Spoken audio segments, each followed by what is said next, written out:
Do you live in a state that restricts firearms permits, even though we shouldn't have permits? Does your state ask for things like, good cause or substantial reasons and why you need to carry? Well, there are a couple states in the union like that, shocker. But a case is being pushed before the Supreme Court that could address that nationwide. Stick by, check this one out.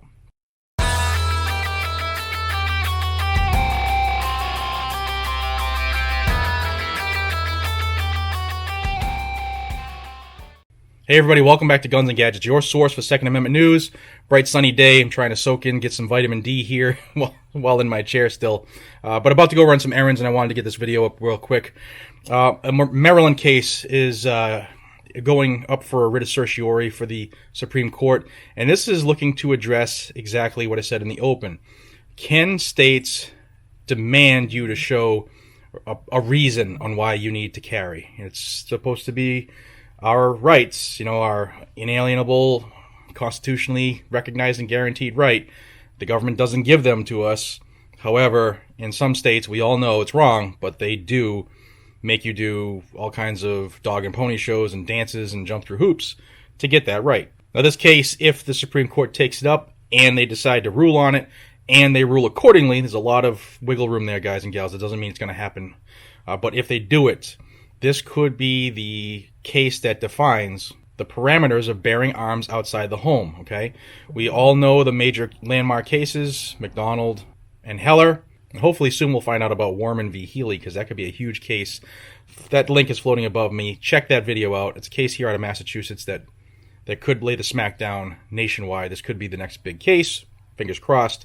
But this case could be huge too, coming out of Maryland. So the Second Amendment Foundation, Firearms Policy Coalition, Firearms Policy Foundation, California Gun Rights Foundation, which is GOA, and the Madison Society Foundation filed briefs through Sacramento attorney Joseph G.S. Greenlee to have this before the court. And the brief is asking, and the case is asking, for the Supreme Court to rule on, what is going on with the lower court's decisions. Many lower courts decide to veer away from Heller and McDonald, and this is looking to say, hey, why don't you guys push the lower courts to recognize what you have already ruled? I'll read you a quick little blurb here from an article. It notes that Washington, D.C. and the Seventh Circuit courts held that the right applies just as strongly outside the home as it does inside the home, which is common sense. I can defend myself no matter where I am. But the First and Second Circuits have determined the right likely applies outside the home, but in a weaker form. Meanwhile, the Third and the Fourth Circuits have declined to decide whether the right exists outside the home. Is there any other right that we have? Speech, assembly, anything that only applies in your home? No. So this is an open and closed case as long as the Supreme Court has the balls to take it up. Will they? We'll see. But the Ninth and 10th Circuits held that the right to bear arms does not protect concealed carry. Just because you throw a shirt over something, does that change your right? If you throw a bag over your head, does it change your right for free speech?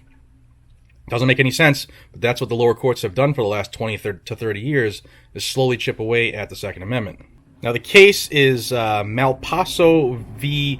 Palazzi, and that I will try to find the link in the Supreme Court's system. I don't know if it exists yet because they haven't even decided to put it out for conference. But once that does, I'll add that to this video. This could be huge, just like a couple other cases that are sitting before the U.S. Supreme Court right now. Don't forget, December 2nd, the sun's shifting, so I'm going to end this soon. December 2nd, they're going to be taking up the case out of New York regarding permitting and the restrictions that New York City had put on their residents. We got Warman v. Healy, which could be ginormous, and I'm not just saying that because I live in Massachusetts and can't stand Maura Healey, our Attorney General, but it can really change everything overnight if they do this the right way, and also this case here out of Maryland. So we've got 3 shots to try to fix what has gone wrong. I don't know if it'll happen, but you can start by making calls. If you're not one of those people that don't think it's not going to work no matter what, I'm not going to change your mind, but I do know for a fact the phone calls have an effect. Not on everybody. Those who are sworn to their leadership of Bloomberg and Soros, you can't change their mind. But those who listen sometimes you can change them. I've seen it happen. I've talked to politicians, and they've actually changed things based off of the feedback they get from their constituents. So don't give up hope. Make the calls. Let them know they need to start getting the court to back these cases. I'm about to go run some errands, try to get the day going. Please share this. Please hit that thumbs up if you could. It really helps the channel, helps the videos get in front of more people, because the shadow ban is real and the shadow ban is strong here. So you can help me in that endeavor. Until we see each other again, I'm Jared from Guns and Gadgets. Be safe, stay vigilant, carry a weapon. Take care, everybody.